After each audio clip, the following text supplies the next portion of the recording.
Okay, we're going to relate angular velocity. That's how fast the angle is changing, the central angle with time.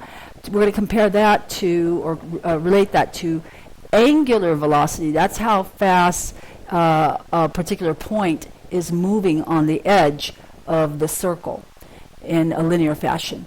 And we have this picture of a pulley.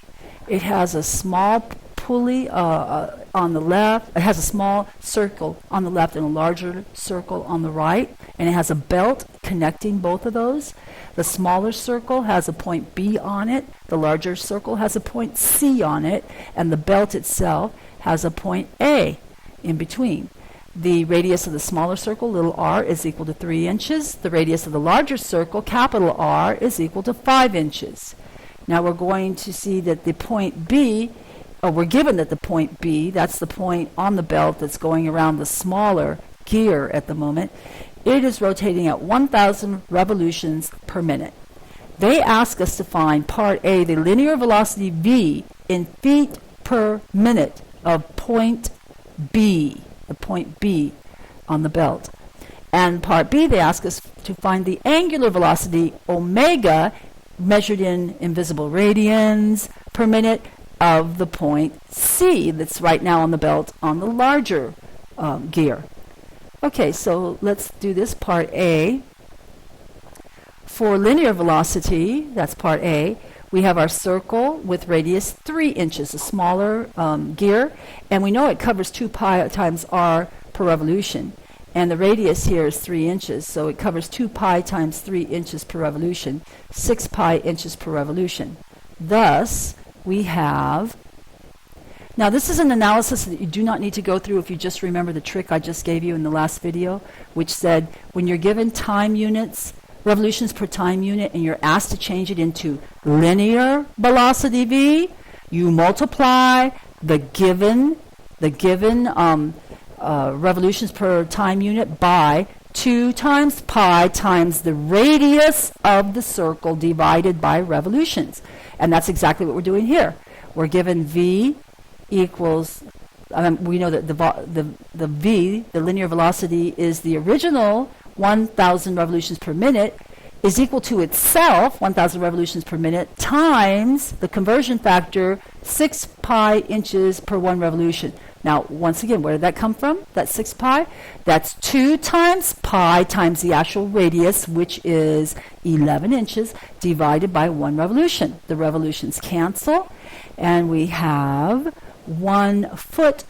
Well, we have to convert it. I'm sorry. We have to convert so that we have feet on the top and not inches. They ask for feet on the top, so we're going to multiply by another conversion factor, 1 foot per 12 inches. And now we cancel top and bottom common factors, and we get 500 times pi feet per minute. And if you run it through the calculator, that's 1,570.8 feet per minute.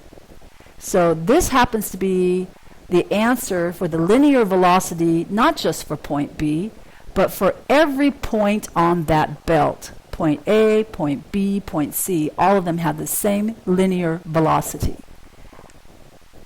Now part B, angular velocity. So they're giving us revolutions per time unit. They're asking for angular velocity. So remember the hint?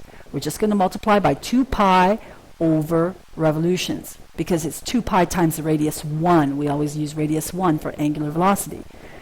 Or another way we could do it, and this is the way we're going to do it here because we're relating the omega angular velocity with v, which is a linear velocity, we will use a relationship between the two that says v is equal to radius times omega.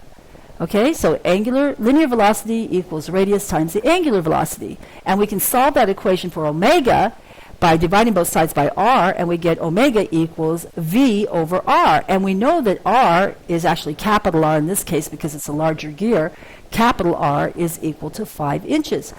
Therefore, let's see, where are we? So we'll plug our values into this. Omega equals the v that we found in the last part, 500 times pi feet per minute, divided by the radius for this larger pulley, which is a larger gear, which is 5 inches.